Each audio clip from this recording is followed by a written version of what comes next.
এই ভিডিওটা চালু করার আগে আমি তোমাকে কিছু প্রতিশ্রুতি দিতে চাই।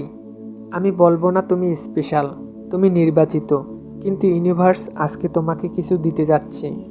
আমি শুধু একটা প্রশ্ন রাখবো, যদি সেটা তোমার ভেতরে কোথাও প্রশ্ন জাগে তাহলে এই ভিডিওটা তোমার জন্য। তোমার কখনো কি এমন মনে হয়েছে সব ঠিক আছে, তবু মনটা কেন যেন ঠিক নেই? ক্যারিয়ার আছে, মানুষ আছে, হাসিও আছে, কিন্তু কোথাও যেন একটা নীরব শূন্যতা। এই শূন্যতাকে আমরা ব্যস্ততা দিয়ে ঢাকি, মোবাইল দিয়ে ঢাকি, মানুষ দিয়ে ঢাকি, কিন্তু গভীর রাতে সব ঢাকনা খুলে যায়। ইউনিভার্স তখন কিছু বলে না, সে চিৎকার করে না, সে সংকেত পাঠায় না, সে শুধু একটাই কাজ করে, তোমাকে থামাতে চায়। এই থেমে যাওয়া কি আমরা ভুল, দুঃখ, ক্লান্তি বলে ভুল করি?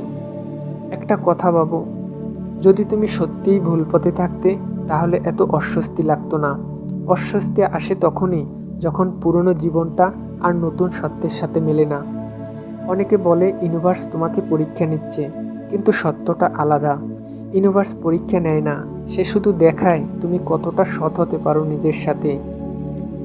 এই মুহূর্তে হয়তো কিছু ছেড়ে দিতে চাইছো, একটা পরিচয়, একটা সম্পর্ক, একটা স্বপ্ন, যেটা একসময় তোমার ছিল, কিন্তু এখন তা বোঝা হয়ে গেছে।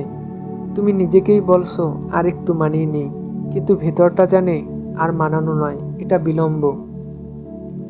ইউনিভার্স কোনো দরজা বন্ধ করে না, সে আলোটা নিভিয়ে দেয়, যেন তুমি নিজেই দরজাটা খুঁজে পাও। এই অন্ধকারটাই বার্তা। এই ভিডিও তোমার মনে অদ্ভুত শান্তি যদি এনে দেয়, তাহলে এর মানে তুমি কিছু পাওনি, এর মানে তুমি নতুন কিছু মনে করতে শুরু করেছো নিজেকে নিয়ে।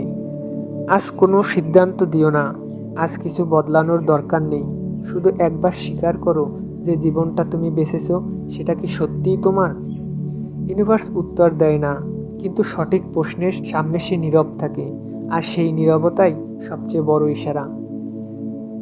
তাহলে বন্ধুরা, সব কথা একদিনে বলা যায় না। যদি মনে হয় এই জায়গায় আবার ফিরতে চাও, তাহলে পথটা খোলা রাখো।